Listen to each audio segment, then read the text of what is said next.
what you're gonna need to do is get a breadboard. You gotta get a battery, a battery cord, 3 little wires, the Arduino R3 board, a red LED light, and a resistor. So what we're gonna do to get started is take the board, get your battery and your battery cord, and plug your battery in right there. Take the board and plug it in like that. The light should flash, stop flashing, and then that light should turn on to indicate it's on. Now for the circuit, take your breadboard, take a wire, and plug it into this plus section right here. Then you can just put that right there.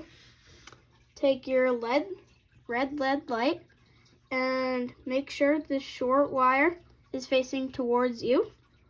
Make sure to put it in the plus section and just anywhere on the board. So I'll put it right above 30.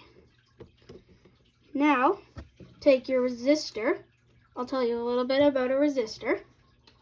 Resistors are blue parts with stripes. A resistor slows down the flow of electricity. The value of a resistor is how much resistance it has. The higher resistance value, the more it slows down the electric current. Resistance is measured in ohms.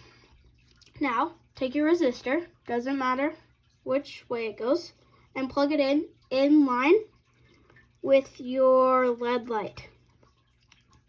So in that case, right here,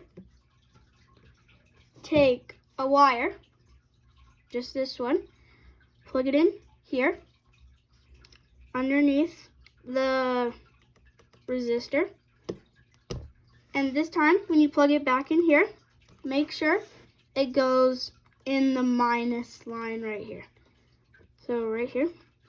Now, take a wire and put it right here, also in the minus. Now, you can move that off to the side. Take your Arduino R3 board, take the circuit, and then get your green wire and plug it in right there where it says 5 volts. Not sure if you can see it, but right there. Plug it in. And then take your yellow wire and plug it in right there where it says ground. It should say GND on the board. Plug it in. And then the LED light should turn on. There you go. Simple LED light.